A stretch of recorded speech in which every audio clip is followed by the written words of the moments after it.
Online betting apps ప్రకటనలపై metro MD NVS Reddy స్పందించారు.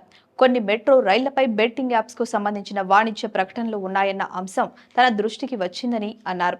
ఆ ప్రకటనలు తక్షణమే తొలగించాలని ఎల్&టి సంబంధిత అడ్వర్టైజ్మెంట్ ఏజెన్సీలను ఆదేశించామని పేర్కొన్నారు. గురువారం రాత్రికే అలాంటి ప్రకటనలను పూర్తిగా తీసివేయాలని ఆదేశించామని మెట్రో ఎండీ తెలిపారు. కాగా సినీ తారలు, సెలబ్రిటీలు, ఇన్ఫ్లుయెన్సర్లు బెట్టింగ్ యాప్స్ ను ప్రమోట్ చేసే కేసుల్లో ఇరుక్కోగా ఇప్పుడు హైదరాబాద్ మెట్రో కూడా నెటిజన్స్ నుంచి విమర్శలను ఎదుర్కొంటోంది.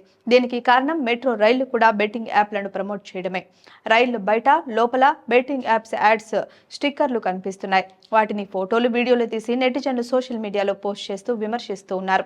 ఆన్లైన్ బెట్టింగ్ యాప్స్ ను వ్యతిరేకిస్తూ మొదటి నుంచి సూచనలు చేస్తున్న ఆర్టీసీ ఎండీ సజ్జనార్ ఎక్స్ ఖాతాకు ట్యాగ్ చేస్తూ హెచ్ఎంఆర్ఎల్, ఎల్&టి మెట్రో యాజమాన్యంపై విరుచుకుపడుతున్నారు.